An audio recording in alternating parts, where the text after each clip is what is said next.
l'opportunité de pouvoir partager ce message en ce soir avec toi. Alléluia. Et je crois qu'au-delà aussi, Dieu ici bénira aussi sa vie. Amen. Parce qu'on a tendance à dire, celui qui n'a pas un père n'a pas de repère. Amen. C'est mon repère. Quand ça ne va pas, je dirais c'est lui qui me met sur le droit chemin. Alléluia. Tu vas fermer les yeux, je vais prier pour la parole. Père, nous voulons te rendre grâce. Béni soit ton Saint-Nom parce que tu es élevé. Merci parce que je ne suis qu'un instrument entre tes mains. Je ne suis que, Éternel, les armées, la pensée de ton esprit manifestée en ce soir. Je prie que ma personne disparaisse, que ma langue mensongère se taise, et que seul ton esprit puisse prendre le contrôle de ces lieux. Béni soit ton Saint-Nom parce que tu agis. Au nom de Jésus-Christ de Nazareth. Amen. Sans plus tarder, on va prendre notre Bible en quelques minutes. On va parler de quelque chose de très important. Je vais prendre ta Bible dans le livre de Jean. Jean, son chapitre 1er. Jean, son chapitre 1er, que je vais faire la lecture, si on a la page. À partir du verset 1. La Bible dit, au commencement était la parole. Et la parole était avec Dieu. Et la parole était Dieu. Elle était au commencement avec Dieu. Toutes choses ont été faites par elle. Et rien de ce qui n'a été fait sans elle. Elle en était la vie. Et la vie était la lumière des hommes. Au verset 5. La lumière, lui, dans les ténèbres, et les ténèbres ne l'ont point reçue. Il y a eu un homme envoyé de Dieu. Son nom était Jean. Il fit pour servir de témoin, pour un témoignage à la lumière, afin que tout crût par lui. Alléluia. Je vais m'arrêter là. Le thème que j'ai donné à mon exhortation, c'est le témoin selon Dieu. Alléluia. Je ne vais pas revenir sur la lecture parce qu'on va lire rapidement. Le témoin selon Dieu. À partir de Jean chapitre 1, du verset 1 au verset 4, on parle ici de Jésus-Christ, de sa participation dans la création. Alléluia. La Bible dit au commencement était la parole et la parole était avec Dieu et tout ça. Alléluia. C'est pour dire avant même que tout chose ne soit, Jésus-Christ déjà était. Amen. Avant même que la fondation du monde ne soit, Jésus-Christ déjà se manifestait. Avant même que l'Esprit de Dieu, selon le livre de Genèse, se mouvait au-dessus des eaux, Jésus-Christ déjà se manifestait. Amen. C'est pour ça lorsque Jésus-Christ va venir faire son ministère, et il sera en confrontation souvent avec des démons. Il va menacer certains démons de sortir. Et ceux-là vont commencer à parler pour dire, on te connaît, tu es le Fils de Dieu. Alléluia. Mais il va les menacer, il va demander, taisez-vous et partez. C'est pour dire, avant même que le démon même ne devienne démon, parce qu'ils étaient un ange, déjà dans les cieux, ils savaient que le Fils de l'homme déjà existait. Alléluia. Donc ici, Jean 1, du verset 1 jusqu'au verset 4, nous révèle déjà la participation de Jésus-Christ dans la création. Amen. Et arrivé au verset 5, la Bible dit que depuis que Adam a péché, a posé une action, le péché est entré dans ce monde. Alléluia. Et Dieu a permis de par plusieurs principes qu'il y ait les sacrificateurs pour effacer, expier les péchés et tout. Mais arrivé un moment, le péché est arrivé à une certaine dimension que même le péché plutôt la mort des boucs et d'autres animaux ne pouvait effacer le péché de quelqu'un. Donc il fallait une personne qui allait se porter garant, de venir couvrir et en même temps effacer le péché des hommes. Et c'est en ce sens que Dieu va choisir son Fils unique pour qu'il puisse venir sur la terre, prendre la forme humaine en passant par Marie, prendre la forme humaine, venir être flagellé sur la croix de Golgotha, parce que la Bible dit maudit soit celui qui est pendu au bois. Donc en passant par là, il a pris ta malédiction déjà sur la croix de Golgotha, tout en sachant bien qu'il venait pour un but précis. Et lorsqu'il est mort, il est retenu aux cieux. Alléluia, il a été ressuscité. C'est ce que le verset 5 veut dire. Que la lumière, lui, dans les ténèbres, et les ténèbres l'ont point reçu, parce qu'il est venu parmi nous. Nous ne l'avons point reçu. Alléluia. Je vais aller vite. La Bible dit encore, au verset 7, on entend ici le mot témoin. Comme le thème le dit, le témoin selon Dieu. Alléluia. Et la Bible parle ici d'une personne, d'un exemple bien précis de la personne de Jean. Jean était un apôtre du Seigneur. Alléluia. La Bible le considérait comme celui-même que le Seigneur aimait le plus. Pendant que Jésus-Christ enseignait avec ses disciples, pendant que plutôt Jésus-Christ enseignait ses disciples, la Bible dit le plus souvent Jean avait sa tête, son oreille collée à la poitrine du Seigneur. Pendant que Pierre et les 11 autres écoutaient ce qui sortait de la bouche de Dieu, Jean lui écoutait ce qui sortait du cœur du Seigneur. Alléluia. C'est en ce sens qu'il a pu, de par la révélation de ce qu'il a entendu dans le cœur du Seigneur, il a pu écrire le livre de Révélation qui est le livre d'Apocalypse. Alléluia. Parce que la Bible m'annonce que c'est de par l'abondance du cœur que la bouche s'exprime. Et lorsque ton cœur exprime la joie, forcément ta bouche va exprimer la joie. Donc avant même que Christ ne puisse dire quelque chose déjà, Jean déjà l'avait déjà entendu. Alléluia. Amen. Jusqu'à là, vous me suivez. Alléluia. Et la Bible dit qu'il est venu en tant que témoin pour venir parler de la part du Seigneur. Amen. Donc vous comprenez avec moi déjà que selon les versets précédents, Jean est venu témoigner de la crucifixion de Christ. Selon les versets précédents, Jean est venu annoncer qui était Jésus-Christ de Nazareth. Selon les versets précédents, Jean est venu annoncer la vie de Christ étant témoin. Alléluia. Mais je vais vous demander comment on peut définir le terme de témoin. Alléluia. Quand tu prends le dictionnaire définit le témoin comme une personne qui certifie d'une chose qu'il a vue ou entendue. Amen. En d'autres termes, je m'explique plus clairement.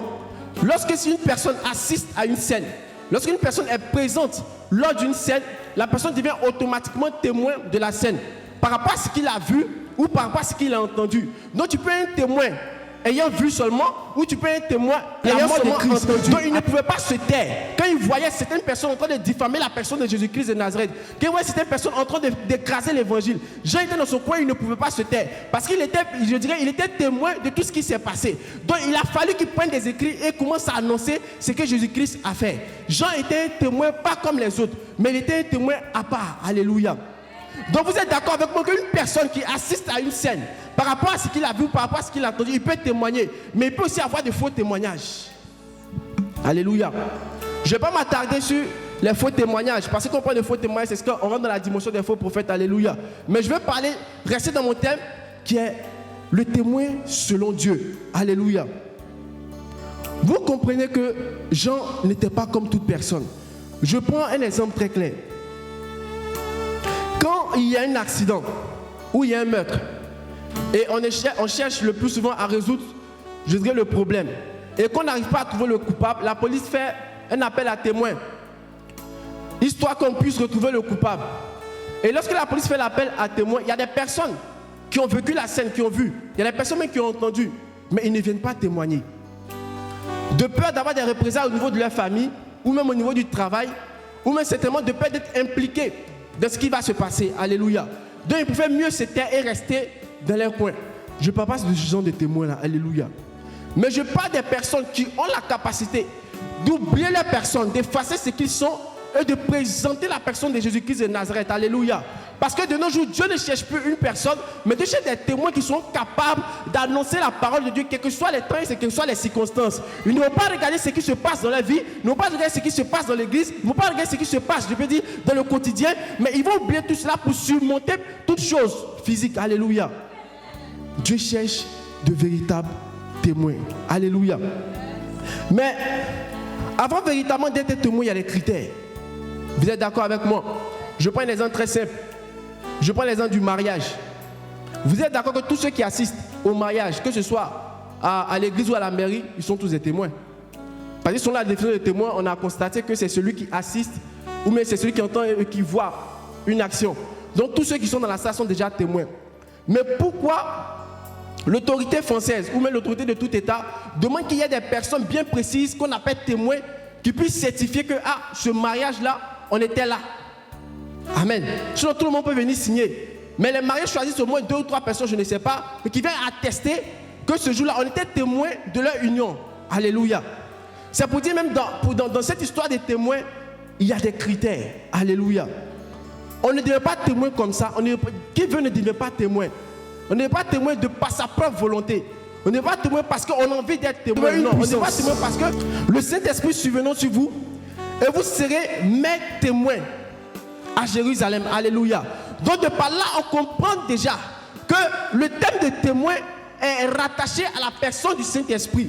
Tu ne peux pas être un témoin sans avoir la personne du Saint-Esprit en toi. La seule chose qui te conditionne à être un témoin, c'est parce que le Saint-Esprit est survenu sur toi. En d'autres termes, c'est parce que le Saint-Esprit a pris pleinement l'autorité sur ton corps. Sinon, de par toi-même, tu ne peux pas te déléguer être témoin. Mais c'est parce que le Saint-Esprit est survenu sur les apôtres, est survenu sur Jean, est survenu sur Pierre, qu'en ce jour, on a dit qu'on a eu la capacité de voir des témoins. Donc vous êtes d'accord avec moi en partant de ce principe. Pierre a quitté son rang d'apôtre et il est devenu témoin. Alléluia. Le témoin n'est pas rattaché à un ministère. Le témoin n'est pas rattaché à un titre. Le témoin n'est pas rattaché à une position quelconque. Mais le témoin est rattaché à la personne du Saint-Esprit dans ta vie. Alléluia. Donc vous êtes d'accord avec moi. Lorsque le Saint-Esprit survient sur une personne, il y a transformation. Parce que étant apôtre, Pierre n'a pas pu convertir une seule personne. Étant apôtre, Pierre n'a pas pu faire tout ce qu'il pouvait faire. Mais lorsque le Saint-Esprit est survenu sur eux et il est passé de l'état d'apôtre à témoin, quelque chose s'est passé. La Bible dit qu'il a pris le courage, il a vaincu sa peur, il a vaincu sa timidité. Et lorsqu'il a ouvert la bouche, il y a eu plus de 3000 conversions. Donc tu es d'accord avec moi que de par la puissance du témoin, tu peux changer le cours de ta vie. De par la puissance du témoin, tu peux changer le cours de ton église. Dieu en a marre de certaines choses qu'il voit dans cette nation. Donc il a besoin de témoins pour élever son image. Alléluia. Dieu a besoin de témoins pour élever son image. Plusieurs ont terni l'image du Seigneur. Alléluia. Mais il a besoin de certaines personnes pour élever son image. Et lorsque le Saint-Esprit survient sur toi, tu n'es plus la même personne. Et étant témoin, il y a des choses qui vont commencer à se passer dans ta vie. La Bible dit dans le livre de Jérémie 33, verset 3, il dit, invoque-moi, je te répondrai. Je te montrerai des grandes choses, des choses cachées que tu ne connais même pas. Donc en d'autres termes, quand le Saint-Esprit survient sur toi et tu deviens un témoin de la parole de Dieu, le Saint-Esprit commence à te révéler des choses que tu n'as même pas vécues. Alléluia. Le Saint-Esprit commence à te révéler des choses que tu n'as même pas entendues. Parce que lui seul, il voit tout, il sait tout sur les quatre coins du monde. Alléluia. Et c'est ce qui s'est passé avec, Moïse. Je lisais la parole de Dieu et je comprends une chose. Moïse est venu au monde à partir du livre d'Exode. Alléluia. Et selon les théologiens, selon les personnes qui ont étudié la Bible, ils disent que la personne qui a écrit les Pentateuques, c'est-à-dire les 5 premiers livres de la Bible, la personne qui a écrit ça, c'est Moïse. En comment Moïse a su qu'au commencement, l'Esprit de Dieu se mouvait au-dessus des eaux, depuis le livre de Genèse, on lui est venu dans le livre d'Exode. Alléluia. Quand tu as le Saint-Esprit en toi, les choses cachées te sont révélées. Tu ne forces plus. Ce n'est plus toi qui te bats, mais c'est le Saint-Esprit qui te présente toutes choses parce qu'il a besoin de te présenter cela pour faire avancer son royaume. Alléluia. C'est quelque chose d'extraordinaire. Et la Bible va dire aussi dans le livre d'Apocalypse, la Bible dit quand tu es un témoin, tu n'es pas comme toutes les autres personnes. Alléluia. La Bible dit tu n'as ni foi ni problème. On a eu tendance à dire si tu n'as ni foi ni chaud. Prends ta Bible dans le livre d'Apocalypse chapitre 3. Tu vas voir. Verset 17. Ou même verset 16. Tu vas voir. Il dit si tu n'as ni foi ni... Regarde encore. Tu n'es pas encore arrivé. Apocalypse chapitre 3, c'est le dernier livre, Apocalypse chapitre 3, verset 16. Merci. Si tu es ni froid ni bouillant. Dans certaines versions, c'est écrit ni froid ni brûlant. Ce n'est pas écrit ni chaud. Parce que chaud, ce n'est pas bouillant. Alléluia. Quelque chose qui est brûlant, parce que souvent c'est écrit bouillant ou brûlant. Quelque chose qui est brûlant, c'est très chaud. Or, quelque chose qui est très chaud n'est pas chaud. Amen. Je vais t'expliquer. Lorsque tu poses un liquide sur le feu, ou même je ne dirais même pas un liquide, tu poses l'eau sur le feu. Quand l'eau commence à chauffer, l'eau ne bouge pas. Mais de loin, tu vois déjà des vapeurs qui commencent à sortir. Tu sais que déjà l'eau est chaude. Alléluia. Dieu n'a pas besoin de ce genre de personnes qui ont la présence de l'Esprit de Dieu en eux. Tu sais de loin, tu le vois, il est zélé. Tu sais que dans son âme, il veut faire quelque chose pour le Seigneur, mais rien ne sort de lui. De loin, tu vois cela. Quand tu le regardes, tu vois l'amour du Seigneur même. Quand tu le regardes, tu dis non, ça c'est la personne de Jésus-Christ manifestée au devant de moi. Mais rien ne sort de lui. Ça sert à quoi d'avoir le Saint-Esprit en toi si rien ne sort de toi? C'est que ce n'est pas la peine que le Saint-Esprit vive en toi. Alléluia. On va maintenant dans le thème de bouillant. L'eau est toujours chaude. Tu vois des vapeurs qui continuent de sortir. Alléluia. Mais quand l'eau commence à bouillir, tu vois une transformation. L'eau n'est plus tranquille. Tu vois des bulles qui commencent à sortir sur l'eau. Et l'eau ne perd sa tranquillité et l'eau est agitée. Alléluia. Le Saint-Esprit a besoin des personnes qui ne sont pas froides, bouillantes. Pourquoi? Parce que lorsque le Saint-Esprit est en toi, on ne sent pas seulement, mais on voit au travers de tes actions ce que tu peux faire pour Dieu. Alléluia. Tu n'es plus assis à ta place, tu n'es plus assis à ton poste, mais tu bouges pour le Seigneur, quelles que soient les circonstances, quels que soient les temps. Des hommes peuvent s'élever contre toi, des circonstances peuvent s'élever contre toi, des autorités plutôt peuvent s'élever contre toi, mais tu ne t'étais pas parce que la personne du Saint-Esprit est venue véritablement te plonger dans quelque chose que tu ne peux pas contenir. Alléluia. C'est ce qui s'est passé avec Pierre. Pierre qui ne parlait pas. Pierre qui craignait pour sa vie, qui craignait pour sa famille. La même personne qui a régné Christ. Lorsqu'on partait le crucifier, la même personne devant tout le monde qui a régné Christ, puis dit je ne le connais pas. Lorsqu'on partait sur lui, et il est passé au stade de témoin. La même personne n'a même pas demandé qu'est-ce que tu veux faire. Mais il s'est levé de par lui-même et il a pris la parole et il a commencé à annoncer selon ce que Dieu lui disait. Alléluia. Amen. Sors de ton état de tiède. Mais sois bouillant pour le Seigneur. Ne sois pas chaud pour le Seigneur, mais sois bouillant pour le Seigneur. Alléluia. On va continuer. Vous savez, être un témoin, ce n'est pas facile. Dieu me faisait comprendre que le témoin ne tient pas compte de l'église. Quand je dis de l'église, c'est 4 murs. Mais il tient compte de la pensée de son royaume au milieu de son peuple. Alléluia. Je vais m'expliquer. De nos jours, Dieu est attristé. Pourquoi? Parce que la plupart des personnes qui ont pris part au sacerdoce ont oublié l'essentiel, qui est le cœur du peuple, qui est la présence du Seigneur au milieu de nous, mais se sont attardés sur tout ce qui est au contour de la pensée du Seigneur, en train de bâtir des cathédrales, en train de bâtir des maisons. Est-ce que Dieu t'a appelé à bâtir une maison ou Dieu t'a appelé à bâtir le cœur du peuple? Parce que le Seigneur a besoin de changer le cœur de son peuple, le Seigneur a besoin de toucher des personnes, mais il n'a pas besoin écoutez, c'est d'édifices. Merci papa. Alléluia. Il n'a pas besoin d'édifices. C'est bien important de construire un temple à la gloire du Seigneur, parce que c'est biblique. Alléluia. Mais lorsque le temps n'est pas à construire à la gloire du Seigneur, laisse tomber. Alléluia. Laisse tomber. Alléluia. Donc Dieu choisit des personnes dans ce temps de la fin. Dieu choisit des hommes et des femmes qui n'auront pas à penser à cela, qui n'auront pas à regarder la corruption, qui n'auront pas à regarder ce qui se passe au milieu de l'église, mais qui sont en train de regarder à l'état du cœur du peuple de Dieu. Parce que Dieu dit que celui qui gère mal son peuple, lui aussi, Dieu aussi va lui demander en compte. Alléluia. Dieu a besoin de changer les cœurs et les mentalités. Et cela ne passe pas par un apôtre, cela ne passe pas par un pasteur, cela ne passe pas par un prophète, mais cela passe par un véritable témoin qui a la personne du Saint-Esprit en elle pour changer toutes choses et toute mentalité. Alléluia. Je vais aller vite, alléluia. On va parler de quelque chose d'important. Parce que être témoin aussi, ce n'est pas, comme je disais, ce n'est pas facile. Amen. Il y a ce que j'ai appelé la loi du qui perd gagne. Avec le témoin, quand tu deviens un témoin, avec la personne du Saint-Esprit, laisse-moi te dire que tu es incompris. Tu es incompris. Un véritable témoin n'est pas accepté de tous. Parce que lorsqu'il commence à dénoncer la vérité, on dit qu'il n'est pas de Dieu, on dit qu'il est de la chair. Ou bien on dit qu'il est du diable. Alléluia. Parce qu'un véritable témoin est combattu. À cause de ce que tu es un véritable témoin, on va te combattre dans ton travail. À cause de ce que tu es un véritable témoin, on va te combattre dans ton église. À cause de ce que tu es un véritable témoin, même dans ta maison, tu n'auras pas de repos. Alléluia. Même dans ta maison, tu n'auras pas de repos. Parce que le témoin commence à annoncer ce qu'il est selon la pensée de Dieu, vivre selon les principes de Dieu, ne requiert pas d'une personne, mais requiert de la personne du Saint-Esprit. Donc, en d'autres termes, quand tu commences à annoncer les choses de l'Esprit, on te prend pour fou. Alléluia. Mais comme je l'ai dit, c'est la loi du qui perd gagne. Certainement, tu dois perdre ton honneur. Certainement, tu dois perdre ta dignité.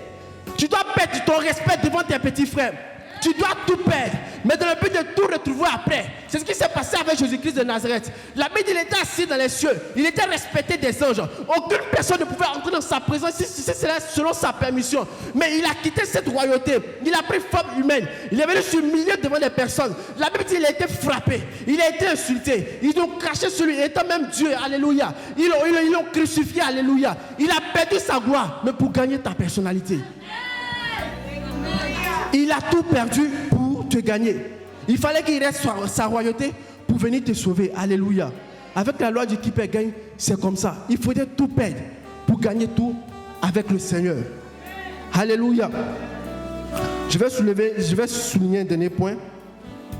Quand tu es un témoin, tu n'es pas dominé. Oui. Quand tu es un témoin, tu n'es pas dominé. Je m'explique. Je suis fatigué de voir certains chrétiens qui ont des soucis avec des sorciers. Alléluia, il faudrait que je vous le dise. Parce que je ne peux pas concevoir que dans ta vie, tu pries, tu jeûnes, tu as des moments de prière. Souvent, on veut t'inviter les samedis pour aller au restaurant, c'est toi qui es en jeûne. Dimanche, c'est toi qui es en jeûne. Le lundi au vendredi, c'est toi qui es en jeûne. On te demande, tu as où? Tu dis, je suis en prière. Ou tu es la soeur, le frère, je suis en retraite. Mais c'est toi toujours, tu as des problèmes avec les sorciers. C'est que tu as un véritable problème. Tu ne peux pas avoir le Saint-Esprit en toi et avoir un souci encore avec un sorcier. Tu ne peux pas avoir la puissance de Dieu en toi et avoir un souci avec un démon. Alléluia. Je ne vais pas souligner tous les cas ici, mais il faudrait dire clairement que la personne du Saint-Esprit en toi efface toute force négative autour de toi. Alléluia. Parce que nous sommes arrivés dans un temps de la fin où l'Esprit de Dieu recherche des personnes qui posaient une couronne, qui posaient un esprit nouveau, un renouvellement nouveau. Parce que depuis des temps, depuis des moments, Dieu a entendu, son nom a été bafoué, son nom a été sali. Mais il cherche une personne, il cherche une génération nouvelle. Pas selon l'âge, pas selon, je dirais, la mentalité, mais selon ce que Dieu aura posé dans les vies pour changer les consciences, pour renouveler toutes choses, selon sa pensée. Alléluia. Dans quelle position tu te tiens? Comment tu te tiens devant Dieu? Est-ce que tu es un véritable témoin ou tu rigoles avec ta vie? Est-ce que véritablement là où tu es au travail, tu parles de Christ? Est-ce que véritablement là où tu es au travail, parce que tu as peur de perdre des amis, parce que tu as peur de perdre des frères, à cause de ce que tu ne veux pas te mettre en palabre avec ta famille, tu as peur même d'annoncer Jésus-Christ de Nazareth. Mais quand tu ouvres la bouche, on t'insulte. Quand tu ouvres la bouche, je dirais, on te critique. Mais à force de voir tout cela, tu te dis non, je ne veux plus entrer en palabre avec eux. Parce que la Bible dit d'être en paix avec sa famille. Tu te trompes. Il dit, il n'est pas venu mettre la paix, mais il est venu envoyer l'épée. Alléluia.